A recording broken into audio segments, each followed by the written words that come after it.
Je vous salue dans le précieux nom de notre Seigneur Jésus-Christ. Nous commençons un nouveau thème qui va peut-être prendre des séances seulement. J'ai intitulé ce thème « La puissance de la résurrection ». La puissance de la résurrection, et cela nous amène à lire dans Philippiens chapitre 3, verset 8, 3 verset 8 à 13. Non, verset 8 à 11. L'autre va se préparer pour lire Romains 8, 11 à 13. Lisons au nom de Jésus. Même, je regarde toutes choses comme une perte, à cause de l'excellence de la connaissance de Jésus-Christ, mon Seigneur, pour lequel j'ai renoncé à tout, et je les regarde comme de la boue afin de gagner Christ, et d'être trouvé en lui, non avec la justice, celle qui vient de la loi, mais avec celle que j'obtiens par la foi en Christ. La justice qui vient de Dieu par la foi, afin de connaître Christ et la puissance de sa résurrection et la communion de ses souffrances en devenant conforme à lui dans sa mort pour parvenir, si je puis, à la résurrection d'entre les morts. Amen. Amen. Romains 8, 11 à 13. Je lis dans le nom du Seigneur. Et si l'esprit de celui qui a ressuscité Jésus d'entre les morts habite en vous, celui qui a ressuscité Christ d'entre les morts rendra aussi la vie à vos corps mortels par son esprit qui habite en vous. Ainsi, donc, frères, nous ne sommes point redevables à la chair pour vivre selon la chair. Si vous vivez selon la chair, vous mourrez. Mais si par l'esprit vous faites mourir les actions du corps, vous vivrez. Car tous ceux qui sont conduits par l'esprit de Dieu sont fils de Dieu. Et vous qui n'avez point reçu un esprit de servitude pour être encore dans la crainte, mais vous avez reçu un esprit d'adoption par lequel nous crions Abba Père. Amen. Alléluia. Amen. Nous pouvons nous asseoir. La puissance de la résurrection. Apparemment, nous sommes fatigués. Je vais seulement introduire le thème. Quand quelqu'un se convertit, Christ devient le tout pour lui. Christ, le tout pour moi. Amen. Une phrase importante à bien comprendre. Christ, le tout pour moi. Je viens de dire ceci. Quand quelqu'un s'est converti, Christ devient le tout pour lui. C'est ça la vraie spiritualité. Christ est le tout pour moi.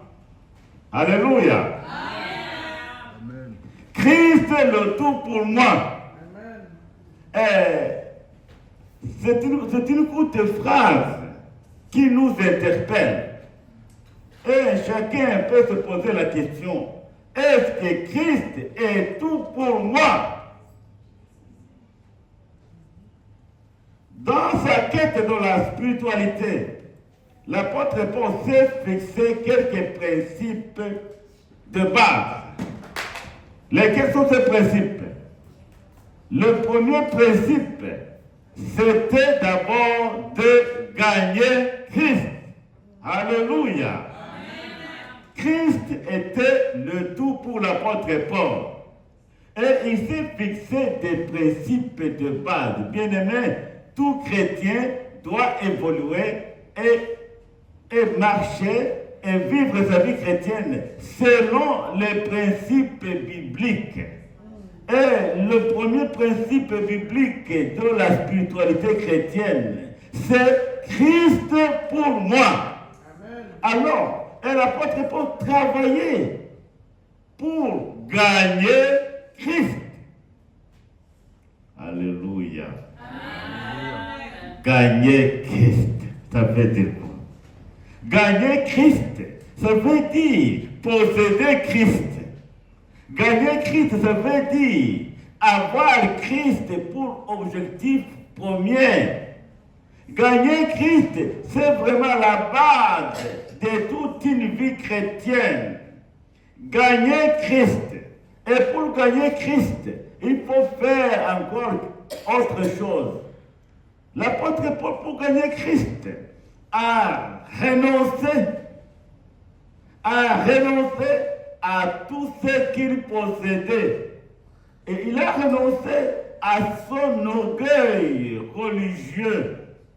Il avait un actif considérable dans sa religiosité en tant que pharisien. Pour gagner Christ, il a renoncé à tous ses avantages. Il a renoncé à son prestige religieux. Il a renoncé à l'honneur. Il a renoncé à tout ce qui constituait sa fierté. Il a renoncé à tout. Lui-même va jusqu'à dire, ce qui était pour moi comme gain, je le considère comme une perte.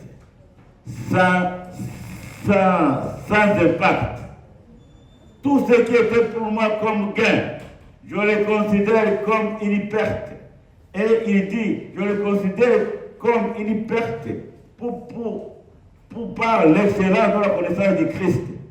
Et il va en disant, il a tout déprécié, bien-aimé dans le Seigneur, pour gagner Christ. Nous sommes appelés à tout déprécier, à reléguer au second plan tout ce qui constituait notre avantage, notre orgueil et notre fondement de la vie. Il avait pour but de gagner Christ. Il a accepté à tout perdre. Il a renoncé à tout pour pouvoir gagner Christ. Pas seulement ça, est le deuxième principe fondamental de la vraie spiritualité chrétienne.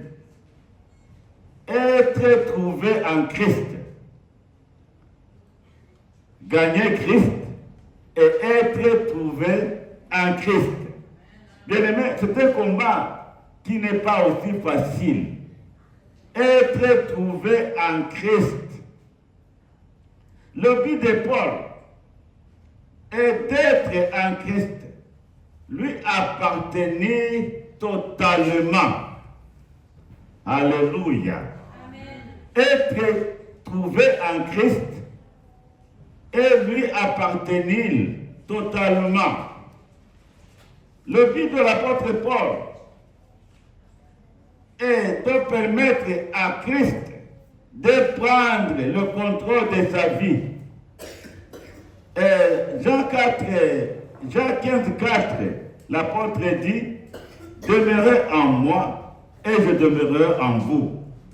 Être trouvé en Christ, c'est franchir un pas fondamental.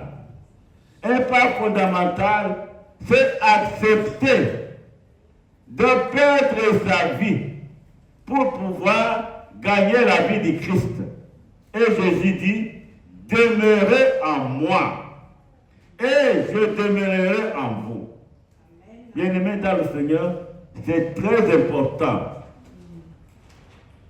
On ne peut pas être trouvé en Christ comme ça.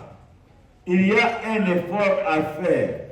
Il y a des renoncements à exécuter. Et ça, c'est très important. Lui, l'apôtre Paul voulait être trouvé en Christ. Pas avec sa propre justice qui vient de la loi, mais avec la justice qui vient du Christ. Et ça, c'est très important. Il veut être trouvé en lui. Il veut être uni à lui. Il aspire à être avec Christ, à s'identifier à lui et demeurer en lui tous les jours de sa vie. Et ça, c'est très important. Qu'est-ce que nous pouvons retenir? L'apôtre Paul avait fait un choix. Un seul choix. Gagner Christ. Pour lui, Christ était le tout. Et son choix était de gagner Christ et être trouvé en lui. Alléluia. Amen. Gagner Christ et être trouvé en lui. Son but fondamental était de s'identifier à Christ et demeurer en lui. Bien-aimés dans le Seigneur, notre thème que je vais développer aussi la semaine prochaine va s'intituler autour de 3 points. Premièrement, connaître Christ. Deuxièmement, connaître la puissance de la résurrection. Et troisièmement, la communion de ses souffrances. Je traite ici seulement le premier point, connaître Christ. Alléluia. Amen. Connaître Christ, c'est très important. Connaître Christ n'est pas une notion intellectuelle seulement, mais connaître Christ va plus loin que ça. Connaître Christ, ce n'est pas une histoire, mais connaître Christ, c'est une vie qu'un chrétien vit. Connaître Christ, c'est très très important. Connaître Christ, ce n'est pas être religieux, non. Connaître Christ, c'est une expérience. Une expérience que nous faisons avec Christ. Connaître Christ, c'est très important. La connaissance du Christ est la base même d'une vie chrétienne harmonieuse. Nous devons connaître Christ. Christ lui-même a dit, je suis le chemin, la vérité et la vie. Il y a ces 3 mots aussi ne sont pas des mots vides de sens. Ce sont des mots très, très profonds. Je suis le chemin, la vérité et la vie. Alléluia. Amen. Christ est le chemin qui nous amène au ciel. Il est la vérité, mais il est aussi la vie. Alléluia. Amen. Alors, pour pouvoir nous introduire et demeurer en Christ, nous devons d'abord reconnaître qui il est. Il est le chemin. Il est la vérité. Il est encore la vie. Nous devons comprendre Christ comme ça. Christ, ce n'est pas un nom simple comme ça. Il est le chemin. Jésus dit, celui qui veut me suivre, il doit faire quoi? Il doit Il doit faire quoi? Il doit renoncer à soi-même. Et il doit porter sa croix. Tu ne peux pas marcher dans le chemin qui est Christ sans renoncer à soi-même. Ça c'est très important. Le chemin de Christ, c'est un chemin tout autre. Il est le chemin. Mais pour pouvoir cheminer avec lui, ça demande des sacrifices. Chacun doit renoncer d'abord à soi-même. Avant de renoncer à d'autres avantages terrestres, chacun est appelé et exhorté d'abord à renoncer à soi-même pour Christ. Pour Christ. Tout pour Christ. Le Christ, le tout pour moi, pour toi. C'est très important. Nous devons bien comprendre cela. Notre christianisme devient de plus en plus faible et inefficace parce que nous n'avons pas connu Christ. Nous avons connu seulement une religion. Nous devons connaître profondément Christ. Qui est Christ? Oui, nous venons de communion de la Pâque. Nous devons connaître Christ. Qu'est-ce que Christ nous dit? Comment Christ nous oriente-t-il? Il dit ce qu'il est. Sommes-nous prêts à marcher avec lui? Sommes-nous prêts à le suivre? Sommes-nous prêts à le servir? C'est ma question. Sommes-nous prêts à le suivre? Es-tu prêt à suivre Christ? Es-tu prêt à suivre Christ? Hein? C'est vrai? C'est vrai? Oui. Sommes-nous prêts à suivre Christ? Amen. Alléluia. Amen. Connaître Christ. Ici l'apôtre Paul dit connaître Christ et la puissance de la résurrection. Mais aujourd'hui, je ne parle pas de la puissance de la résurrection. Je parle seulement de la connaissance du Christ. Il y a trois façons de connaître Christ. Je viens de dire qu'il est le chemin, la vérité et la vie. Mais nous pouvons connaître Christ par les saintes écritures. Ce sont les saintes écritures qui nous parlent du Christ. C'est cette Bible qui nous explique qui est Christ. Par les saintes écritures. Pour connaître Christ, pour comprendre la volonté de Christ à notre égard, nous devons lire et exploiter les saintes écritures. Parce que ce sont les saintes écritures qui parlent de Christ. Christ d'abord est la parole. La parole créatrice. Alléluia. Dieu a utilisé la parole pour créer le monde. Et jusqu'aujourd'hui, il utilise toujours la parole pour se manifester au milieu de son peuple. La parole de Dieu. Ne négligeons pas la parole de Dieu. Parce que c'est la parole de Dieu qui nous révèle le Christ. Ça nous révèle le Christ. Qui est Christ? Comment Christ agit? C'est Christ après dès le commencement. Dieu a utilisé Christ pour le créer. Dieu a parlé. Alléluia. Amen. Et Jean nous dit au commencement était la parole. Et la parole était avec Dieu. Et la parole était Dieu. Il a été au commencement avec Dieu. Tout ce qui a été créé par la parole. Dieu a parlé. Et les choses qui n'existaient pas sont venues à l'existence. Bien-aimés, la parole de Dieu regorge une grande puissance. Dieu a parlé et il continue à parler.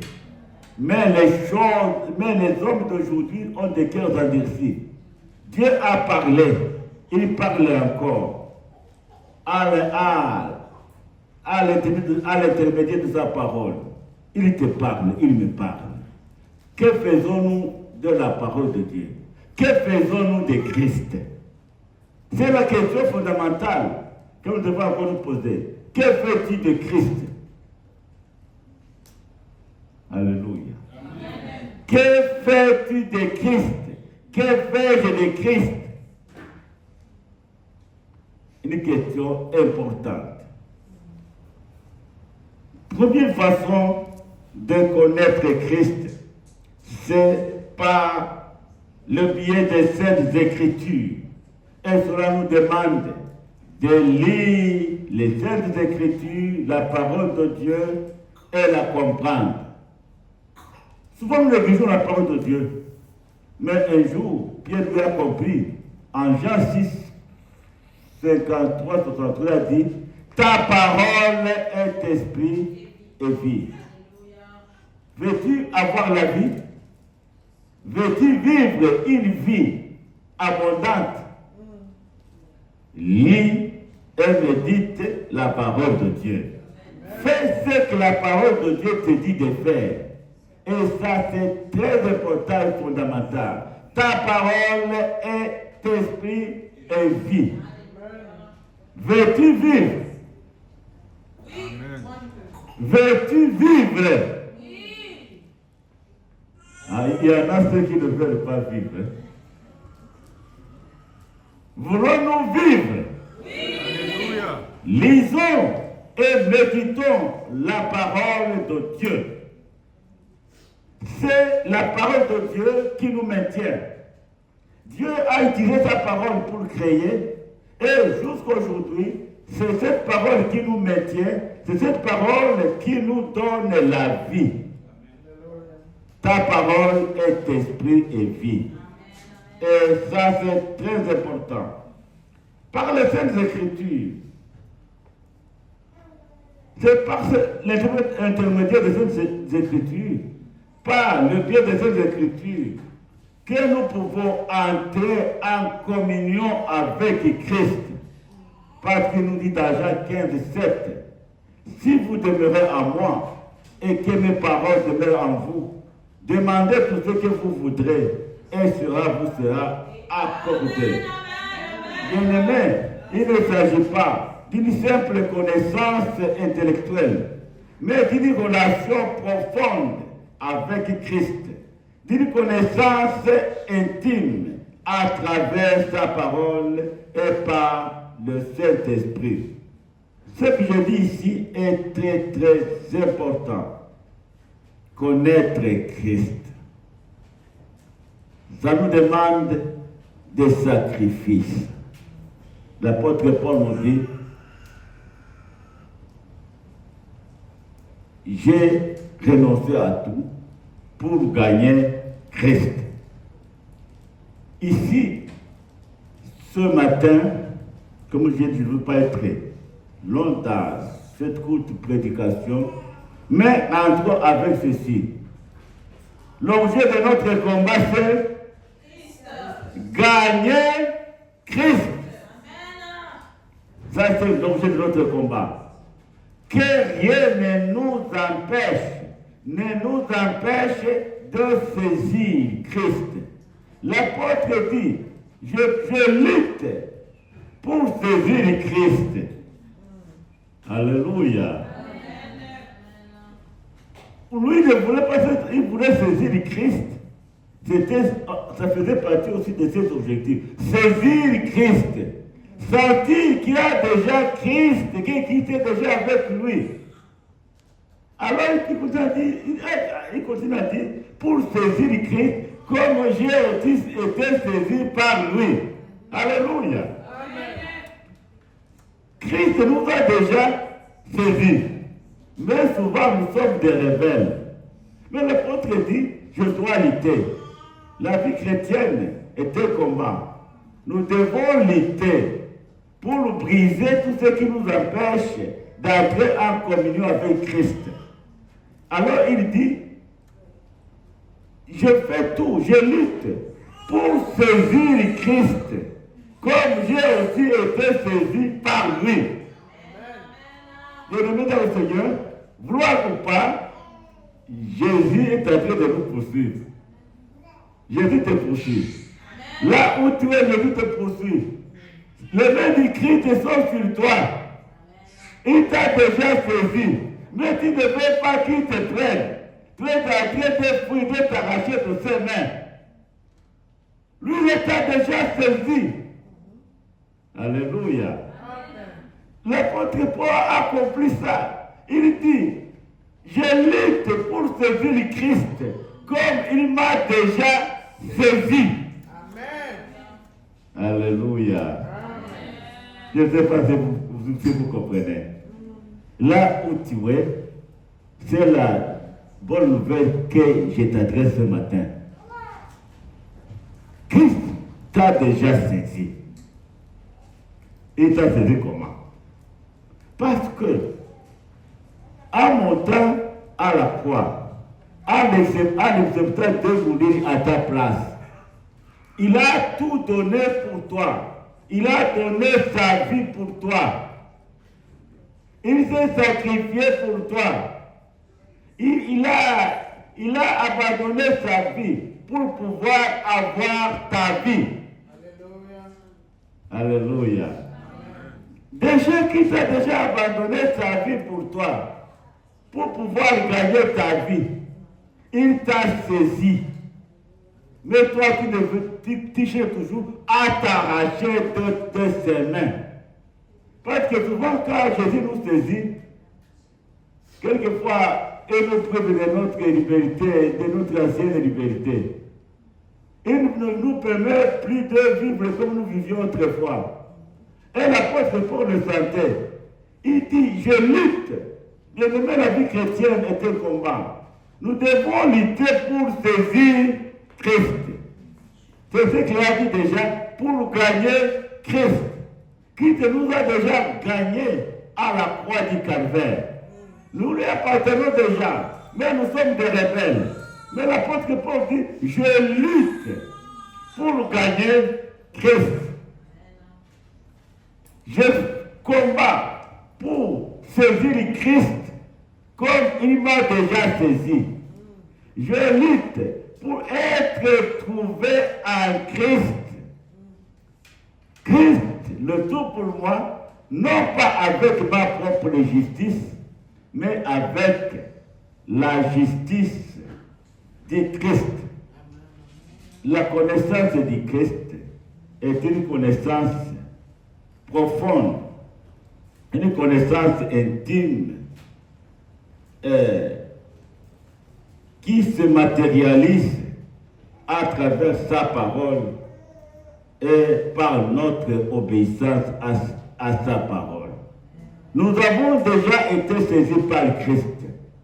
Abandonnons-nous dans les mains de Christ.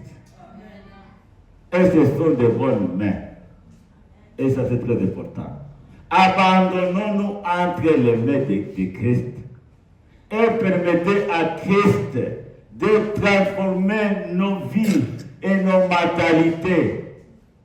Permets à Christ, à partir d'aujourd'hui, de transformer, d'enlever tous les ténèbres de ta vie. Permets à Christ de changer ta façon de penser. Permets à Christ de changer ta façon de voir. Permets à Christ de changer ta façon de vivre. Oui, nous avons des cœurs endurcis ici. Nous écoutons la parole de Dieu, nous lisons la parole de Dieu, mais nous faisons autre chose. Nous faisons ce qui est contraire à la parole de Dieu. Ne cultivons pas les anciennes habitudes. Jésus est venu dans ce monde pour nous libérer de notre ancienne façon de vivre. Alléluia. Jésus est mort sur la croix pour nous changer, pour transformer nos vies dans l'intérieur, pour transformer nos cœurs et nos façons de penser.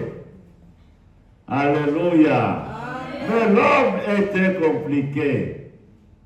Il ne veut pas se laisser transformer.